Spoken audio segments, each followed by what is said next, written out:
ដូចជាគេថាមែនគុំជឿចិត្តមនុស្សប្រុសខ្លួនមួយសងចេះទុកពីរ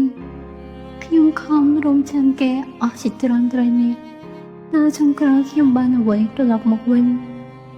ថាវីខំវាសាចិត្តស្មោះចាំបងប្រកែកមានប៉ាមិនទទួលយកគេគ្រប់គ្នារងចាំបងតែម្នាក់គត់អូនរស់លាក់ក្រមួនដោយខ្មុំផ្ញើសាំង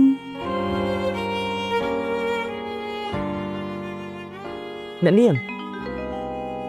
តើខ្ញុំបាទជូនអ្នកនាងត្រឡប់ទៅផ្ទះវិញឥឡូវនេះទេបងកុំមុនចាស់ខ្ញុំមិនត្រឡប់ទៅវិញទេមិនបានទេអ្នកនាងខ្ញុំគ្មានមុខអីត្រឡប់ទៅសុខភូមិនោះវិញទេខ្ញុំខ្មាស់តាណា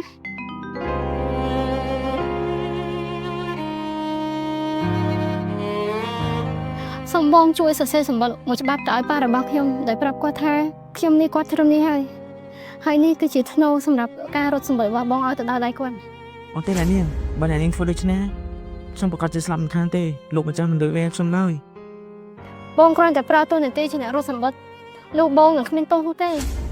ប៉ុន្តែរឿងនេះគឺ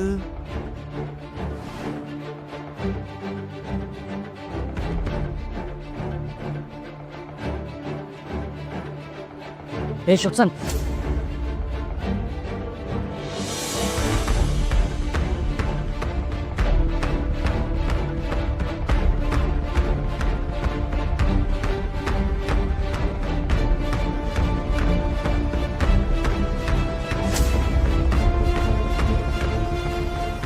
េះប៉ាដឹងរឿងនេះហើយមែនទេហេតុអ្វីក៏គាត់នៅតែឲ្យខ្ញុំមកទីនេះ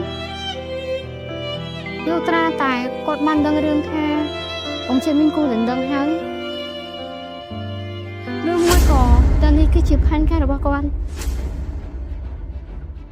មិនទេបងមិនទេបង